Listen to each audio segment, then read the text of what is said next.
Hello and welcome to the special panel discussion on the Union Budget 2025 presented by GLA Media Scoop TV.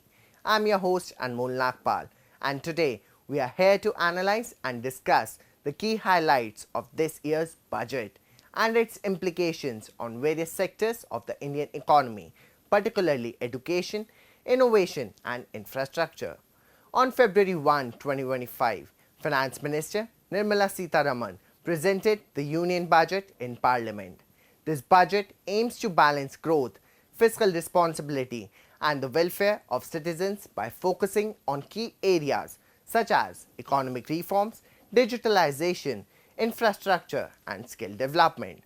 The government's focus on self-reliance through the Atmanirbhar Bharat initiative, support for startups and MSMEs, and measures to strengthen the education sector are just a few of the highlights we'll be discussing today.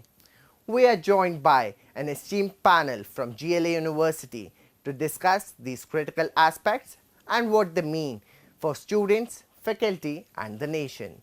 Let me now introduce our distinguished guests. Professor Anurag Singh, Director, Institute of Business Management.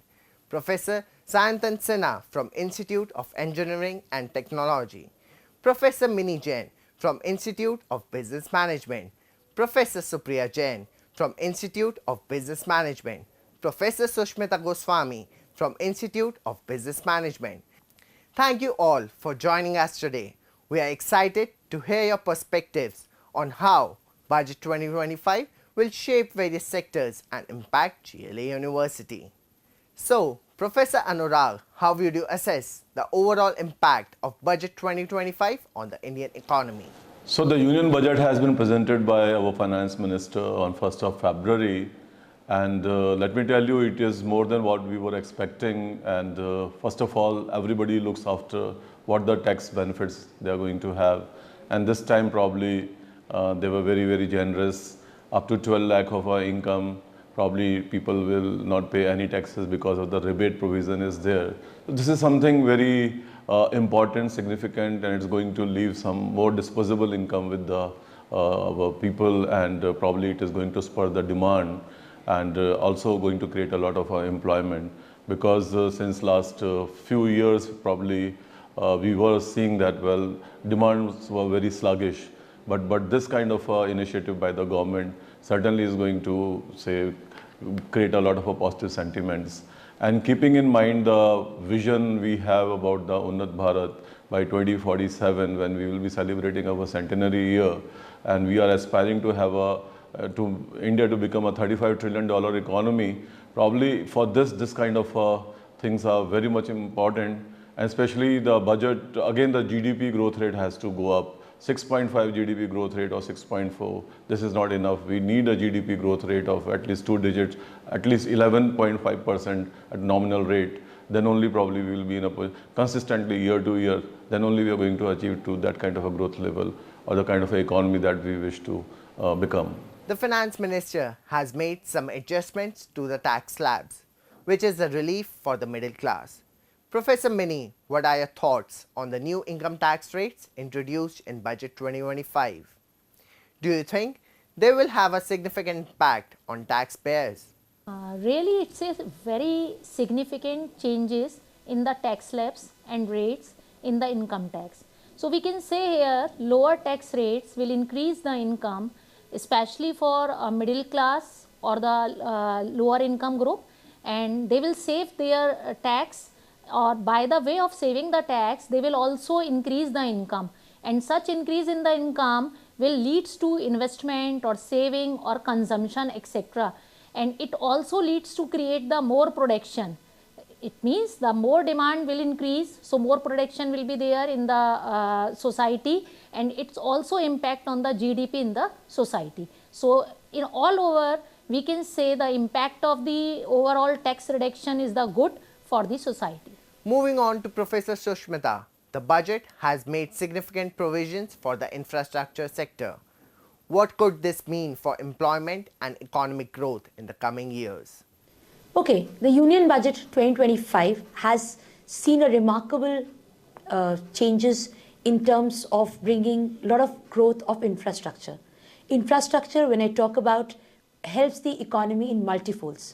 First, it helps to generate a lot of employment with the growth in the infrastructure in terms of road, railways, construction of dams. We would see an ample growth in opportunities of employment both for the skilled as well as unskilled labor. The second impact of infrastructure budget growth is in the case of a multiplier effect. This infrastructure growth helps as a multiplier, helping the economy to increase the efficiency in terms of reduction of transportation cost, reduction of the dependency on a lot of other logistics sectors. The third impact of it is in the sector of FDI investment. With the increase in the infrastructure, the competitiveness of the Indian market would play as a lucrative opportunity for the foreign markets to come and invest in the Indian economy, thereby boosting our economy. So I'm very hopeful that this infrastructure development and growth plans to take the Indian economy to the new heights. Next, Professor Sayantan, the budget emphasizes Atmanirbhar Bharat. How do you think this will impact the country's innovation and research landscape? So first of all, I'm very grateful to the entire government for rolling out this kind of a budget, because the moment the budget was out, I was very glad because the budget hinted at three main things. Number one, whenever we talk of Atmanirbhar Bharat, it cannot be Atmanirbhar unless India can roll out funds for the internal developments. A budget of 20,000 crores was already sanctioned for the various R&Ds going on in the countries. Second, special attention was given to semiconductor industries, which I believe is a major leap and will be a cutting edge for India as compared to the other global nations in this race of semiconductor devices. And as we all know, semiconductor devices pave the road to the next future. And third is a bigger sector of the, what I can say, the showcase, the attention has been given to premier institutes, where more research has been invited on something that will really solve the Indian problems rather than giving solutions which till now hardly had any impact on the society. So when all these three factors come together, I think this budget is a wonderful step, and we are going to see much more Atmanirbhar Bharat in each and every Bharatiyas. Moving on to Professor Supriya, the government has announced new schemes for startups and MSMEs.